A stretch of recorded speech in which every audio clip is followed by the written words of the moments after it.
দীঘায় জগন্নাথের মন্দির তৈরিতে থাকলো না কোনো আইনি বাধা। হিডকো শুধু রাজারহাট উন্নয়নের কাজ করতে পারে, এর বাইরে কোনো জায়গায় পরিকাঠামো উন্নয়ন করার ক্ষমতা হিডকোর নেই। এই আবেদন করা হয়েছিল দীঘায় জগন্নাথ মন্দির তৈরিতে আর কোনো আইনি বাধা নেই, হিডকো শুধু রাজারহাট উন্নয়নের কাজ করতে পারে।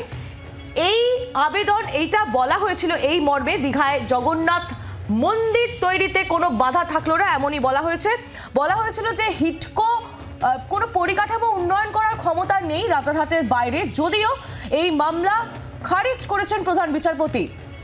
অর্ণবাংশু নিয়োগী আমাদের প্রতিনিধি রয়েছেন আমাদের সঙ্গে টেলিফোন লাইনে। অর্ণবাংশু, প্রধান বিচারপতির কি পর্যবেক্ষণ, আজ কি জানতে পারছো? দেখো, সেটা হচ্ছে এই সংগঠনের তরফ থেকে, একটি সংগঠনের তরফ থেকে করা জনস্বার্থ মামলার যে কারণ, যা ভিত্তি যে হিডকোতে তারা ওখানে কাজ করতে পারবে না, এই বক্তব্যটি শোনার পর প্রধান বিচারপতি বলেন যে সমস্যা কোথায় রয়েছে। এখন যদি বলেন যে কলকাতা হাইকোর্টে ফুড করে আইআরসিটিসি কেন খাবার দেয়, তারা তো রেলে খাবার দেয়, সেখানে কেন খাবার দেবে, সেই যুক্তি কোনোভাবে গ্রাহ্য হয় না। সুতরাং এই মামলাটি গ্রহণযোগ্য নয়। অর্থাৎ হিডকো তারা কিন্তু যে মন্দির বানাতে পারবে, আগামী রোববার সেই মন্দিরের উদ্বোধন রয়েছে, এমনটা কিন্তু আজকে বেঞ্চ স্পষ্ট বলে দিল। অর্ণবাংশুর সঙ্গে থাকো, এই খবরের দিকে আমাদের নজর রয়েছে। দীঘার জগন্নাথের মন্দির তৈরিতে থাকলো না কোনো আইনি বাধা, হিডকো শুধু রাজারহাট উন্নয়নের কাজ করতে পারে, এর বাইরে কোনো জায়গায় পরিকাঠামো উন্নয়ন করার ক্ষমতা হিডকোর নেই। এই আবেদনে মামলা করা হয়, যদিও এই মামলা খারিজ প্রধান বিচারপতির। তার বক্তব্য, রাজ্যের বিভিন্ন বিভাগ বিভিন্ন কাজ করতেই পারে, এতে ভুল কি আছে, পরিকাঠামো উন্নয়নের সিদ্ধান্ত রাজ্যের। আমি আবারও চলে যাবো অর্ণবাংশু নিয়োগী আমাদের প্রতিনিধি আমাদের সঙ্গেই রয়েছেন অর্ণবাংশুর কাছে। অর্ণবাংশু, দীঘা জগন্নাথ মন্দির মুখ্যমন্ত্রীর স্বপ্নের প্রকল্প, বহুদিন মুখ্যমন্ত্রী রাজ্যের যারা পর্যটন বিলাসী তাদেরকে বলে এসেছেন দীঘায় এই জগন্নাথ মন্দির তৈরি তার পরিকল্পনা।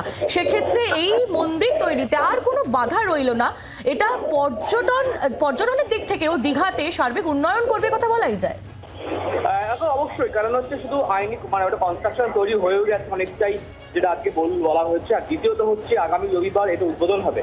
সুতরাং এমতো অবস্থায় কলকাতা হাইকোর্টের আজকে বৃহস্পতিবারের অর্ডার কিন্তু স্পষ্ট ইঙ্গিত দিয়ে দিল যে আগামী রবিবার জগন্নাথ মন্দিরের উদ্বোধন করা সম্ভব। আর দ্বিতীয়ত এদের স্বপ্নের প্রকল্প মুখ্যমন্ত্রীর এই স্বপ্নের পাশাপাশি যারা দীঘা পর্যটনে যান তারা কিন্তু অবশ্যই সেই মন্দির দর্শনের সুযোগ পাবেন। কারণ এবার পুরীর পরিবর্তে দীঘাতে অনেকে যেতে পারবেন, গিয়ে কিন্তু জগন্নাথ দেবের দর্শন করতে পারবেন।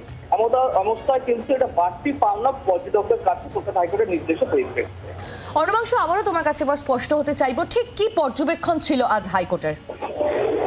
দেখো, হাইকোর্টের পর্যবেক্ষণ হচ্ছে যে পরিকাঠামো উন্নয়নের সিদ্ধান্ত রাজ্যে তারা যে কোনো বিভাগকে যে দায়িত্ব করাতে পারে। অর্থাৎ মামলাকারী যেটা বক্তব্য ছিল যে হিডকো তারা এর বাইরে বা রাজারহাটের বাইরে তারা কাজ করতে পারবে না, সেই যুক্তি কোনোভাবেই গ্রাহ্য নয়। এটা এই জায়গায় দাঁড়িয়ে হাইকোর্ট বলছে যে পরিকাঠামো উন্নয়নের সিদ্ধান্তে রাজ্য সরকার তারা বিভিন্ন ডিপার্টমেন্টে তারা কাজ করাতে পারে, সেখানে কোনো সমস্যা হতে পারে না। তার পরিপ্রেক্ষিতে উদাহরণও হাইকোর্ট দিয়েছে। সুতরাং হিডকোকে বলা হয়েছে, যে মামলাকারীকে বলা হয়েছে, আপনারা এই মামলা ডিসপোজ করা হচ্ছে বা খারিজ করে দেওয়া হচ্ছে, এবং যা অপোজিট পার্টি রাজ্য সরকার তারা বলেছে আমাদের কাজ প্রায় শেষের পথে, আগামী রোববার এই মন্দিরের উদ্বোধন রয়েছে।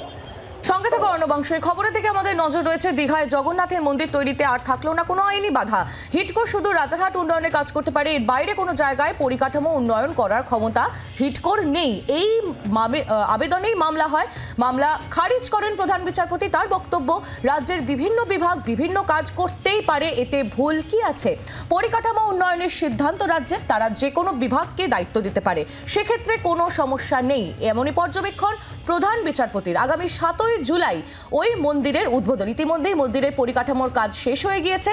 আগামী 7ই জুলাই এই মন্দিরের উদ্বোধন রয়েছে। দীঘার জগন্নাথ মন্দিরে যেহেতু আর কোনো আইনি বাধা রইল না, তাই আগামী 7ই জুলাই উদ্বোধন করা হবে এই মন্দিরের। অর্ণবাংশু নিয়োগী আমাদের প্রতিনিধি ছিলেন আমাদের সঙ্গে। ধন্যবাদ অর্ণবাংশু।